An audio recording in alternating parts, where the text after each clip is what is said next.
4월 26일 월요일 삶의 기적을 일으키는 30분 예배를 시작하도록 하겠습니다. 하나님께서 오늘 우리에게 주신 말씀은 사무엘상 2장 12절에서 17절까지 말씀입니다. 이 말씀 제가 봉독하도록 하겠습니다. 엘리의 아들들은 행실이 나빠 여호와를 알지 못하더라. 그 제사장들이 백성에게 행하는 관습은 이러하니 곧 어떤 사람이 제사를 드리고 그 고기를 삶을 때에 제사장의 사환이 손에 세 갈고리를 가지고 와서 그것으로 냄비에나 솥에나 큰 솥에나 가마에 찔러 넣어 갈고리에 걸려 나온 것은 제사장이 자기 것으로 가지되 실로에서 그곳에 온 모든 이스라엘 사람에게 이같이 할 뿐 아니라 기름을 태우기 전에도 제사장의 사환이 와서 제사 드리는 사람에게 이르기를 제사장에게 구워드릴 고기를 내라. 그가 내게 삶은 고기를 원하지 아니하고 날 것을 원하신다 하다가 그 사람이 이르기를 반드시 먼저 기름을 태운 후에 내 마음에 원하는 대로 가지라 하면 그가 말하기를 아니라 지금 내게 내라. 그렇지 아니하면 내가 억지로 빼앗으리라 하였으니 이 소년들의 죄가 여호와 앞에 심히 금은 그들이 여호와의 제사를 멸시함이었더라. 아멘. 오늘도 이 시간 하나님께서 우리에게 주신 말씀을 듣기 전에 잠시 기도하는 시간 갖도록 하겠습니다. 하나님 아버지 감사합니다. 오늘도 저희를 사랑하셔서 우리를 사랑하신 하나님 만날 수 있도록 인도하여 주시니 감사합니다.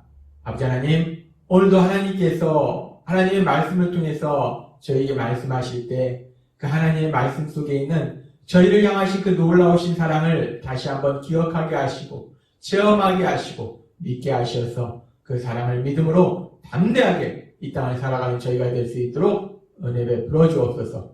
예수님의 이름으로 감사하며 기도드리옵나이다. 아멘. 오늘 우리가 읽은 사무엘상 2절의 말씀은 별로 기분 좋은 말씀은 아닙니다. 기쁜 말씀은 아니에요. 밝은 말씀은 아닙니다. 그 당시 이스라엘의 영적 지도자였던 엘리 제사장, 그 엘리 제사장에게 두 아들이 있었는데 그 두 아들이 악을 행하는 삶을 살고 있는 모습을 오늘 말씀하고 있습니다. 이 엘리의 두 아들은 아버지가 제사장이었기 때문에 항상 하나님을 섬기는, 하나님께 제사 드리는 그런 모습을 보고 자랐을 것임에도 불구하고 이 엘리의 두 아들은 이렇게 악을 행하는 삶을 살고 있었습니다. 좀 의아한 생각이 듭니다. 늘 그 삶 속에서 아버지인 엘리 제사장이 하나님을 믿고 하나님을 섬기고 하나님께 제사 드리고 또 사람들이 하나님께 제사 드리며 하나님을 믿도록 인도하는 그런 삶을 살았는데 정작 그 엘리의 두 아들은 하나님의 제사를 멸시하고 악을 행하는 삶을 살고 있더라는 겁니다. 왜 엘리의 이 두 아들이 제사장의 아들들인데 불구하고 제사장이 하나님께 제사를 드리는 그 제사장의 아들인데 그럼에도 불구하고 이 엘리의 두 아들이 하나님이 슬퍼하시는 악한 삶, 죄를 짓는 삶을 살았을까? 그 이유에 대해서 성경은 명확하게 말씀하고 있습니다. 사무엘상 2장 12절은 이렇게 말씀합니다. 엘리의 아들들은 행실이 나빠 여호와를 알지 못하더라. 여호와를 알지 못하더라. 엘리의 두 아들이 제사장인 엘리의 아들임에도 불구하고 그들이 여호와를 알지 못했다는 거예요. 여호와 하나님을 믿지 않았다는 겁니다.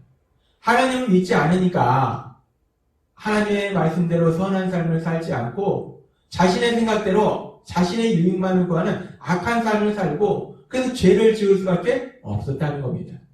그렇습니다. 이 엘리의 두 아들이 제사장이 아들임에도 불구하고 하나님을 믿지 않았다는 거예요. 참으로 황당하고 참으로 슬픈 이야기입니다.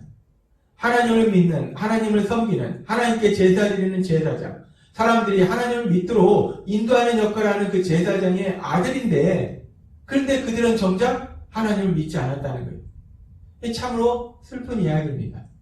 오늘 우리가 읽은 사무엘상 2장의 말씀은 참으로 슬픈 이야기예요. 그런데 참으로 감사한 것은 이 슬픈 이야기를 통해서도 하나님께서는 오늘 우리에게 소망을 주시고 놀라운 은혜를 베풀어 주실 걸 믿습니다. 하나님께서 이 슬픈 이야기를 통해서 우리에게 무엇을, 어떤 소망을 주시고 어떤 은혜를 주실까? 이 이야기에서 보면은 제사장의 아들, 하나님을 믿는 사람의 아들들인데 하나님을 믿지 않는 그런 일이 일어나는 것을 우리가 볼 수 있습니다. 그런데 이런 일은 엘리 제사장 가문에만 있었던 것이 아니라 이스라엘의 왕들의 그 삶을 살펴봐도, 그리고 세상 속에서 살펴봐도 이런 일은 흔히 있을 수 있다는 겁니다. 부모는 하나님을 믿는데 그 자녀들은 하나님을 믿지 않을 수도 있다는 거예요. 부모는 하나님을 믿지 않는데 그 자녀들은 하나님을 믿을 수도 있다는 겁니다. 이런 모습을 우리가 이스라엘의 남유다의 왕들의 모습에서 우리가 살펴볼 수 있는데, 이 남유다의 왕 중에서 여호사밧 왕은 하나님을 아주 잘 믿는 사람이었습니다. 하나님을 기쁘시게 하는 사람이었어요. 근데 그 여호사밧의 아들 여호람 왕은 하나님을 믿지 않고 악한 삶을 살았습니다. 아버지는 하나님을 믿고 아들은 하나님을 믿지 않았습니다. 또 남유다의 왕 요담 왕은 하나님을 믿는 사람이었어요. 근데 요담 왕의 아들 아하스는 하나님을 믿지 않았어요. 그래서 악한 삶을 살았습니다. 근데 이렇게 악한 삶을 살고 있던, 하나님을 믿지 않던 아하스 왕의 아들인 히스기야는 하나님을 아주 잘 믿는 사람이었어요. 하나님께 기쁨을 드리는 사람이었어요. 아버지는 믿지 않았는데 아들 히스기야는 또 하나님을 잘 믿었습니다. 근데 이렇게 하나님을 잘 믿는 히스기야 왕의 아들 므낫셋은 아주 악한 왕이었어요. 하나님을 믿지 않았습니다. 참 재밌습니다. 아버지는 하나님을 믿는데 그 아들은 하나님을 안 믿습니다. 또 아버지는 하나님을 안 믿는데 그 아들은 하나님을 믿어요. 그러니까 지금 이 상황을 보면은 우리가 사무엘상 2장에서 살펴본 것 같이 사무엘상 2장에서 제사장 엘리의 아들들이 하나님을 안 믿은 것처럼 이렇게 유다 왕들의 모습을 봐도 아버지는 하나님을 믿는데 자녀는 하나님을 안 믿고, 또 때로는 그 아버지가 하나님을 안 믿는데 자녀는 하나님을 믿는 그런 일들을 우리가 볼 수 있다는 거예요. 이 부모의 믿음이 반드시 자녀의 믿음으로 이어지지는 않는다는 겁니다. 부모의 믿지 않음이 반드시 자녀들의 믿지 않음으로 이어지지도 않는다는 거예요. 우리는 이런 일을 이렇게 엘리 제사장 가문이나 남유다의 왕들의 모습 속에서만 볼 수 있는 것이 아니라 지금 우리가 살고 있는 현실의 삶 속에서도 많이 봅니다. 부모님은 정말 예수님을 잘 믿는 신실한 믿음의 사람인데, 근데 그 자녀들은 예수님을 안 믿을 수도 있어요. 또 반대로 부모님은 전혀 예수님을 믿지 않는 그런 부모님인데 그 자녀들은 예수님을 아주 잘 믿는 신실한 믿음의 사람일 수 있다는 겁니다. 우리 현실에서도 우리가 이런 일들을 봅니다. 그러면서 우리는 생각합니다. 부모님이 예수님을 잘 믿는 사람이면 그렇게 하나님 믿는 그런 가정 속에서 살았기 때문에 당연히 하나님을 잘 믿고 그래서 하나님이 주시는 그 복을 누릴 것 같은데 왜 그렇지 않을까? 왜 부모님이 예수님을 잘 믿는데 그 자녀는 예수님을 안 믿을까? 우리는 그런 부분에 대해서 가끔 의아해합니다. 근데 또 어떤 경우에는 부모님을 안 믿는데 그 자녀는 예수님을 믿는다는 거예요. 우리가 세상에서 삶을 보면은 부모의 믿음과 자녀의 믿음이 꼭 일치하지는 않다는 겁니다. 그것이 우리가 살고 있는 세상의 모습이라는 거예요. 왜 그럴까? 왜 부모의 믿음이 자녀의 믿음과 일치되지 않을까? 우리는 그 이유에 대해서는 사실 정확하게 알지 못합니다. 그 이유는 여러 가지 이유가 있을 수 있을 텐데 우리는 정확하게 왜 그런지 그 이유를 알지 못합니다.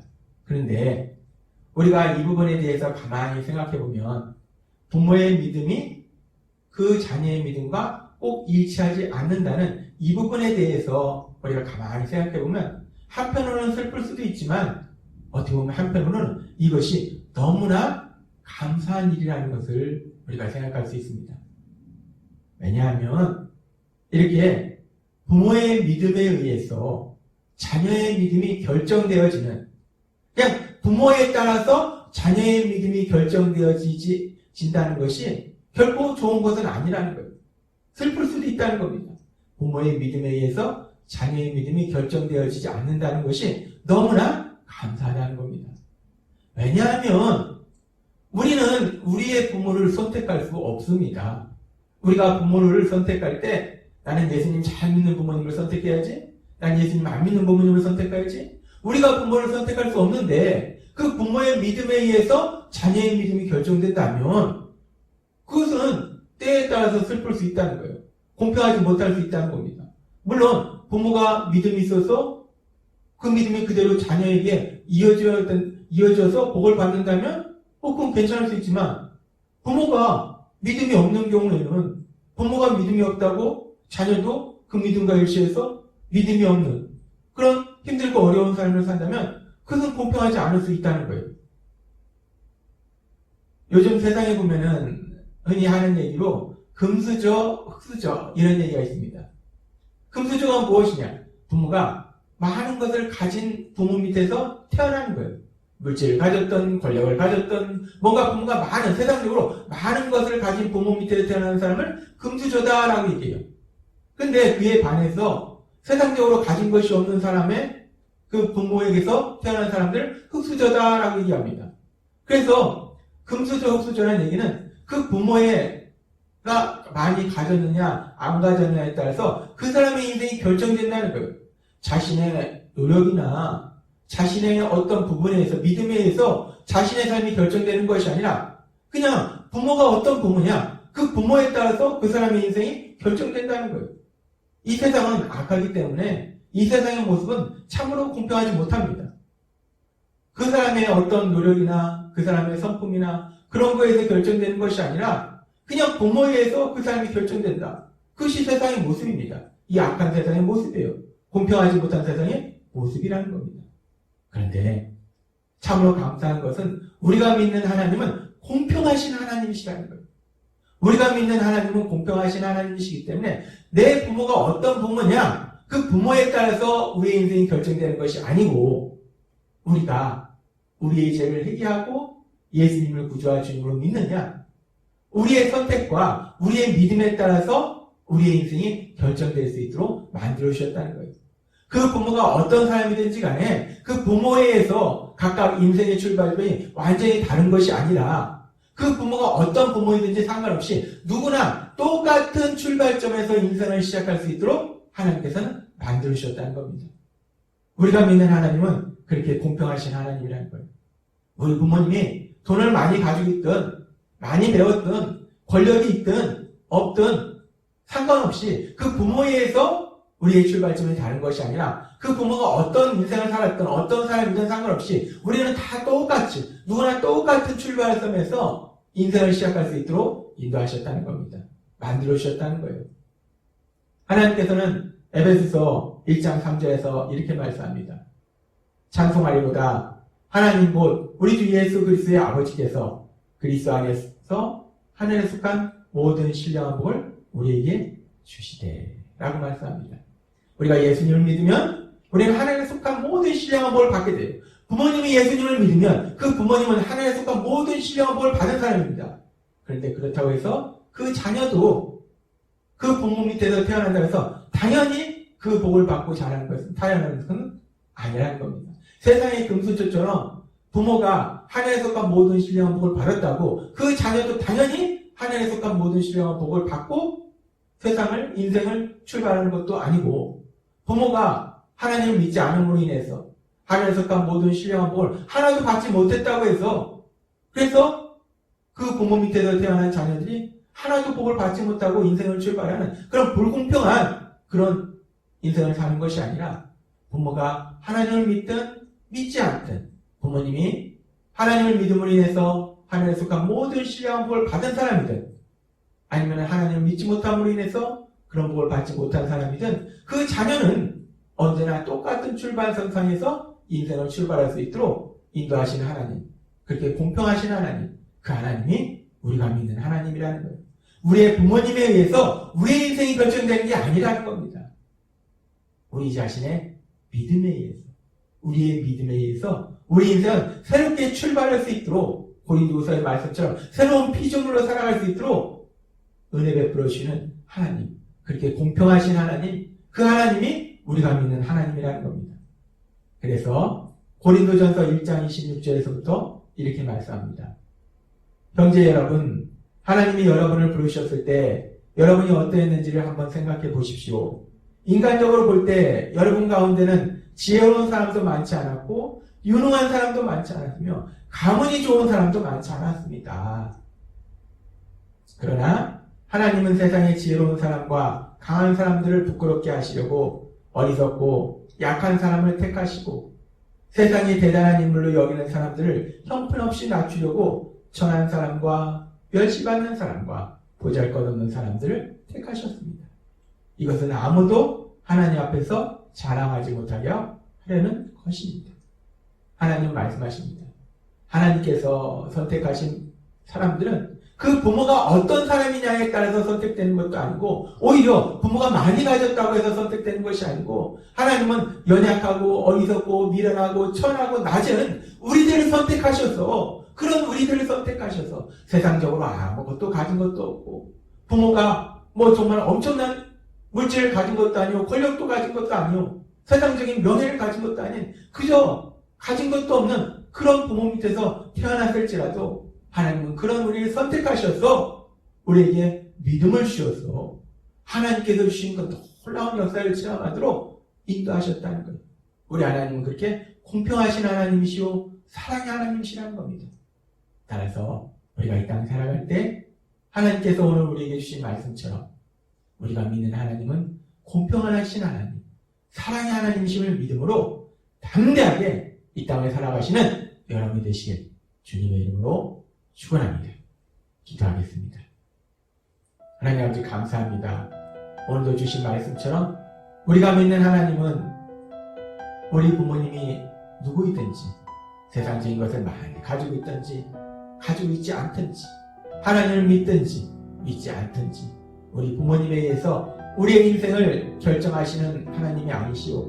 우리 하나님은 우리 부모님이 누구든지 상관없이 누구나 똑같은 출발점에서 인생을 살아갈 수 있도록 만들어주신 공평하신 하나님이요 사랑의 하나님이심을 오늘 말씀하실 때 우리가 그 하나님을 믿음으로 인해서 하나님이 하신 놀라운 역사와 하나님이신 복을 마음껏 누리는 복된 삶을 살아가는 저희가 될 수 있도록 은혜 베풀어 주옵소서. 예수님의 이름으로 감사하며 기도드려옵나이다. 아멘. 이 시간도 하나님께서 우리에게 주신 말씀을 묵상하면서 조용히 기도하는 시간 갖도록 하겠습니다.